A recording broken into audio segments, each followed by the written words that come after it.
এরপর হাবিব ভাই বলুন, হাবিব ভাই বলুন, কথা বলি, আপনি এভাবে ধমক দিবেন না বেয়াদবের মতো। আমার কথা শিখতে হবে। আমার কথার ভিতরে কথা বলে কেন? আমার কথার ভিতরে কথা বলে কেন? কথার ভিতরে কথা বলে কেন সে? নিঝুম ভাই, ব্যাপার তো নিঝুম ভাই, টাকা নিয়েছেন আমার সাথে। আচ্ছা হাবিব ভাই, নিঝুম ভাই, নিঝুম ভাই, আমি একটু বলি, হাবিব ভাই হাবিব ভাই 1 মিনিটের মধ্যে শেষ করেন। নিঝুম ভাই, আপনি 1 মিনিটের মধ্যে শেষ করেন। হাবিব ভাই, তার সাথে আমাকে নিঝুম ভাই, নিঝুম ভাই, একটা মিনিট, নিঝুম ভাই, একটা মিনিট, নিঝুম ভাই, একটা মিনিট, হাবিব ভাই, হাবিব ভাই, আপনি নিঝুম ভাই, আমি 1 মিনিট, আমি 1 মিনিট বলে শেষ করি। আমি ক্লোজিং দিতে চাই। নিঝুম ভাই, একটা মিনিট। হাবিব ভাই, ইউনূসের সারা পৃথিবীতে এমন এনকোয়ারি শুরু হবে, ও কোথায় কি করেছে না করেছে এগুলো আস্তে আস্তে আস্তে আস্তে শোনেন, পতন যখন হবে তখন একটু ভয়ঙ্কর লেভেলের হবে। এইটা একটা ভয়ঙ্কর বিস্ফোরা এবং এইটাকে রিমুভ করতে হবে। আমি আপনাদেরকে আজকে একটা চাঞ্চল্যকর তথ্য দেই। তথ্যটা আমি লোকটার নাম আমার যে ব্যাগের ভিতরে আমার নোট করা ছিল, তো যাক নাম না বলেও আমি প্রশ্ন বলতে পারি। সেটা হচ্ছে আমার একটা সূত্র আমাকে হঠাৎ করে ফোন করে, এবং আমি আসলে আননোন মানুষের ফোন এগুলো আমি সাধারণত রিসিভ করি না যদি আমার স্ট্রং রেফারেন্স না থাকে। তো আমাকে আমার একটা ইউরোপিয়ান সোর্স আমাকে বলল যে তোমার সাথে একজন একটু দেখা করতে চায় সেন্ট্রাল লন্ডনে, তুমি একটু তার সাথে মিট করো এতটা সময়। আমি তখন মাত্র ভারত থেকে ফিরেছি, এটা 2 দিন আগের ঘটনা। আমি সেন্ট্রাল লন্ডনে, আমার এই কথাটার সাথে ওই যে তুলসী গ্যাবার্ড এগুলো আমি কিভাবে আনছি আপনি একটু দেখবেন, একটা একটা করে একটু বুঝতে হবে। তো আমি তখন যাই মিট করতে যাওয়ার পরে আমার এই সোর্সটা আমাকে একটা লম্বা সময় আমাকে কিছু ব্রিফ করে। সেটা হচ্ছে যে বাংলাদেশে কি হচ্ছে, কি হতে যাচ্ছে, প্ল্যানটা কি হতে পারে, কারা কারা পেছনে কাজ করছে, অনেকগুলো তথ্য আমাকে দেয়। এর মধ্যে একটা চাঞ্চল্যকর অনেকগুলো তথ্য যেগুলো আমি এখানে শেয়ার করব না, এগুলো আমার শেয়ার করবার প্রয়োজনও নেই। একটা তথ্য আমি যেটা পাবলিক করব সেটা হচ্ছে ইউক্রেনে যে অস্ত্রগুলো সাপ্লাই দেওয়া হয়েছিল ওই সময়টাতে তার একটা বড় অংশ আমি ঠিক বলবো না, একটা অংশ প্রায় 10,000-এর মতো অস্ত্র, কালাশনিকভ, অটোমেটিক কিছু রাইফেল, AK-47, এগুলো মায়ানমার হয়ে বাংলাদেশে ঢোকে।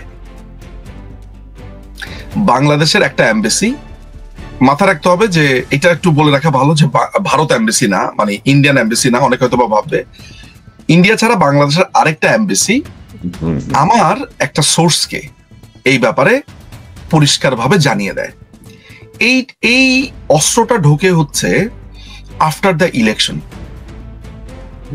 কেমন এই তথ্যটা তারা পায় এবং নিশ্চিতভাবে ইলেকশন মানে 2024-এর যে ইলেকশন, 2024-এর যে ইলেকশন, সেই ইলেকশনের পরে বাংলাদেশে এই অস্ত্রগুলো ঢুকতে থাকে। আপনি কিন্তু একটু খেয়াল রাখবেন, মাথা রাখবেন যে ইউক্রেনে আসা অস্ত্র ব্ল্যাক মার্কেট দিয়ে এসে বাংলাদেশে ইলেকশনের পরে ঢুকেছে।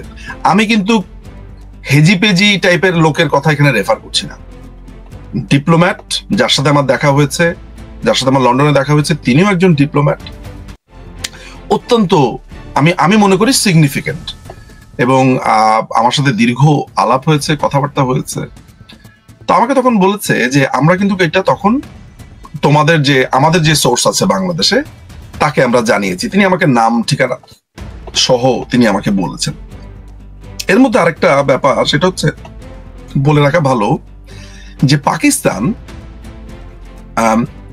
একটা লম্বা সময় ধরে বাংলাদেশের বিভিন্ন প্রকিউরমেন্টে তারা টেন্ডার সাবমিট করত। এই যে আপনি পাকিস্তানের লাফালাফি গুলো দেখেন না, পাকিস্তান বাংলাদেশে অস্ত্র বেচার জন্য বেশ কিছু টেন্ডার দাখিল করেছিল, যেটা আমার কাছে আছে এই মুহূর্তে। আমি অনেক কিছু ডকুমেন্টস গুলো পেয়েছি, একটার সাথে আরেকটা রিলেটেড। তো ইউরোপ থেকে অস্ত্র এমন না যে এগুলা কিন্তু গোনা অস্ত্র, একটা অস্ত্র আপনার 10,000 অস্ত্র বাংলাদেশে চলে আসবে আর ইউরোপিয়ান ইউনিয়ন ব্ল্যাক মার্কেট দিয়ে সেটা চলে আসবে আর আমরা জানবো না, বা ইউরোপিয়ান ইউনিয়নের নেতারা জানবে না, তাদের গোয়েন্দারা জানবে না, এমন হতে পারে।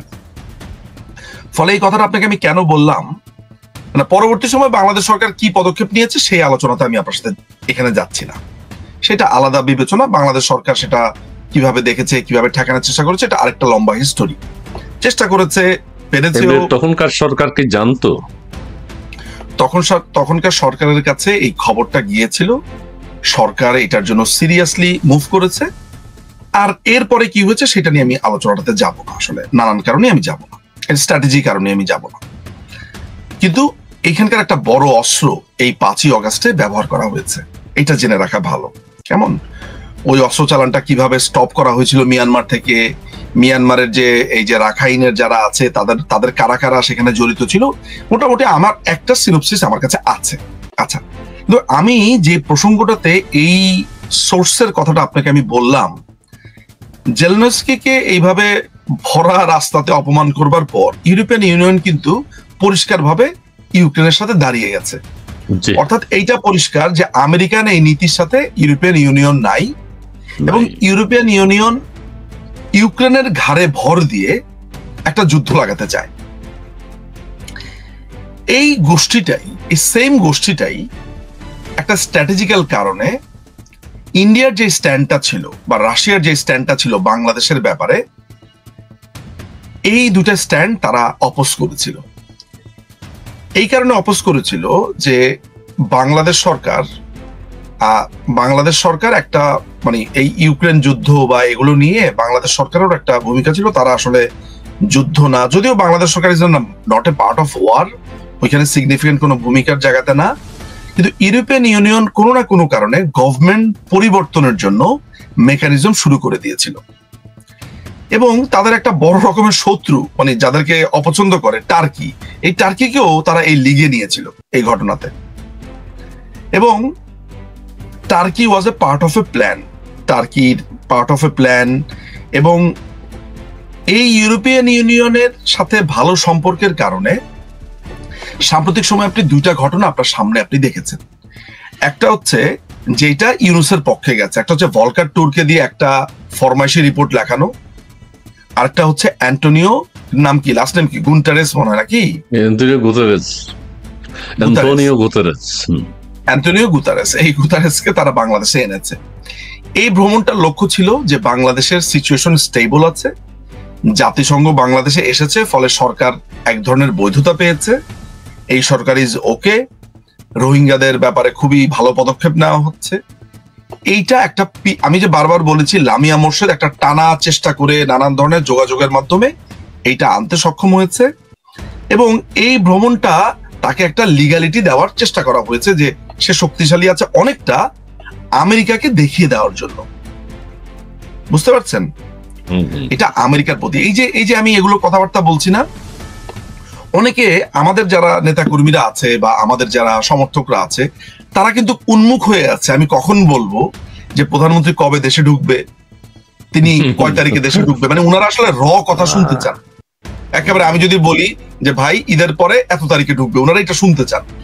কিন্তু আমি তাদেরকে আন্ডারস্টিমেট করি না, আমি এটাও মনে করি যে যারা আমাদের নেতাকর্মীরা আছে, জয় বাংলা নেতাকর্মী, বাংলাদেশের মুক্ত বুদ্ধির কিন্তু বিভিন্ন ভাগ আছে। একটা হচ্ছে সরাসরি আওয়ামী লীগ রাজনীতি করে, আওয়ামী লীগের কর্মী, এরকম একটা অংশ আছে। আরেকটা অংশ আছে মুক্তিযুদ্ধ মুক্তি বুদ্ধির, তারা যে নট নেসেসারিলি আওয়ামী লীগকে সবসময় মানে সাপোর্ট দিয়েছে এরকম না, কিন্তু তারা মুক্তিযুদ্ধের পক্ষে। আর আরেকটা অংশ আছে যে যারা লাল বাহিনী হয়েছিল এখন আবার ঠিক জায়গাতে ইতিহাসের সঠিক রাস্তাতে চলে এসছে। তো সবাই এটা আমার কাছে চায়, কিন্তু তাদের একটা বোঝার ব্যাপার আছে। আমি একটু হিন্টস দেই তাহলে অনেকে বুঝবে। ধরা যাক ইসমাইল ভাইকে আমি কানাডা চেম্বার অফ কমার্সের চেয়ারম্যান বানাবো, আমার সেই ক্ষমতা আছে, ঠিক আছে?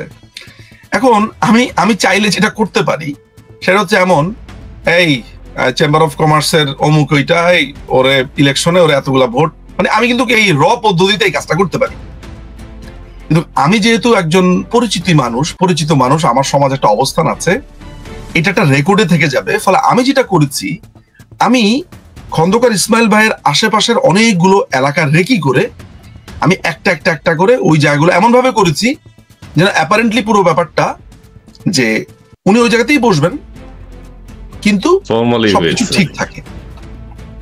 তো এই যে জঙ্গিবাদ বাংলাদেশে মাথাচাড়া দিয়েছে, যারা জঙ্গিবাদ বিরোধী রাষ্ট্ররা আছে বিভিন্ন দেশে সারা পৃথিবীর, তারা এটা বুঝতে পেরেছে যে ওই যে হিরোশিমাতে বোমা ফালানোর পরে এটা আমরা কি করলাম। তো দেখা যাচ্ছে যে একবারে ভয়ঙ্কর জায়গাতে এই দেশকে, এবং এখানে অনেকগুলো দেশ এমন ভাবে ক্ষতিগ্রস্ত হয়েছে যেই দেশের সাথে আবার ইন্টার রিলেটেড ভাবে পশ্চিমাদের যথেষ্ট শক্তির ব্যাপার স্যাপার আছে, তাদের ব্যালেন্সের ব্যাপার স্যাপার আছে। ফলে আমি কি তাহলে এটা বোঝানোর চেষ্টা করলাম যে মাননীয় প্রধানমন্ত্রীকে এইভাবে দেশে আনা বা এইভাবে আবার বাংলাদেশ আওয়ামী লীগ, না, ব্যাপারটা হচ্ছে খুবই ন্যাচারাল ওয়েতেই হবে, কিন্তু সাধারণ মানুষ যেভাবে ভাবে কাজটা ওইভাবে হয় না। আসলে পরিষ্কার ভাবে আমেরিকার তুলসী গ্যাবার্ড যা বলার বলে দিয়েছে।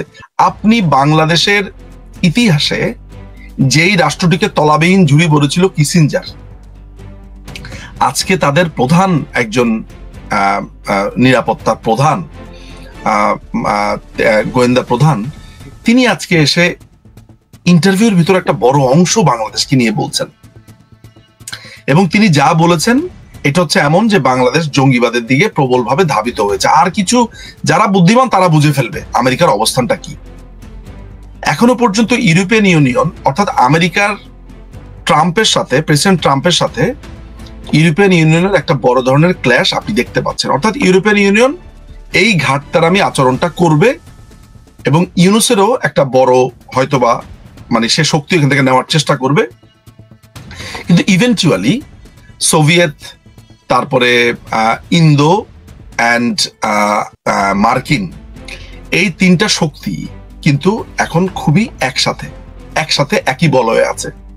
অর্থাৎ তারা নীতিগতভাবে একটা জিনিস নিশ্চিত হয়েছে যে এই যে বাংলাদেশের জঙ্গি সরকারটা আছে এইটা একটা ভয়ঙ্কর বিস্ফোরা, এবং এইটাকে রিমুভ করতে হবে। এইটা রিমুভ করার মানে কি এইটা যে বাংলাদেশ আওয়ামী লীগকে এসে এখানে বলবে যে বাংলাদেশ আওয়ামী লীগ এখানে থাকবে? No, it's not like that. তারা বাংলাদেশে একটা গণতান্ত্রিক প্রক্রিয়াতে যেতে চাচ্ছে।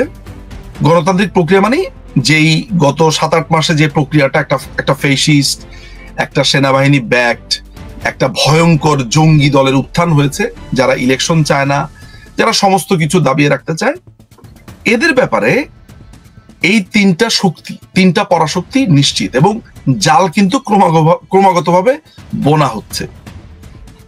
এই জন্য যখন সবাই অনেক অস্থির হয়ে যায় এবং আমাকে প্রশ্ন করে যে ভাই কোনো ভালো খবর আছে কিনা, কি হবে না হবে, আমি জিনিসটা বোঝার চেষ্টা করি যে স্মুথলি অনেকগুলো কাজ অনেক রাষ্ট্র চিন্তা ভাবনা করছে। বাংলাদেশ এন্ড অফ দ্য ডেতে কাগজে কলমে সার্বভৌম রাষ্ট্রই, তার জনগণ সিদ্ধান্ত নেবে, এবং জনগণ যাতে সিদ্ধান্ত নিতে পারে এবং এইভাবে কয়েকটা গুন্ডা মাস্তান পরিবেষ্টিত হয়ে বাংলাদেশ যাতে না চলতে পারে, অনেকগুলো রাষ্ট্র এটা নিয়ে কাজ করছে। ফলে আমরা প্রশ্নে ফেরত যাই, তুলসী গ্যাবার্ড যা বলেছে এইটার ভেতরে আপনি লিটারালি দেখার থেকেও আপনি ইঙ্গিতগুলো লক্ষ্য করবেন। অর্থাৎ বাংলাদেশ কি এটা উনি বলে দিয়েছেন অলরেডি, এবং বাংলাদেশের ব্যাপারে যারা যারা চিন্তা করছে তাদেরকেও আপনি দেখতে পেয়েছেন 16ই মার্চ 17ই মার্চের যে বৈঠকগুলো হয়েছে সেখানে। বাংলাদেশের তরফ থেকে যেই প্রতিবাদটা গেছে এই দখলদার বাহিনী থেকে, সেটা শেয়ার দিয়েছে কে? France embassy.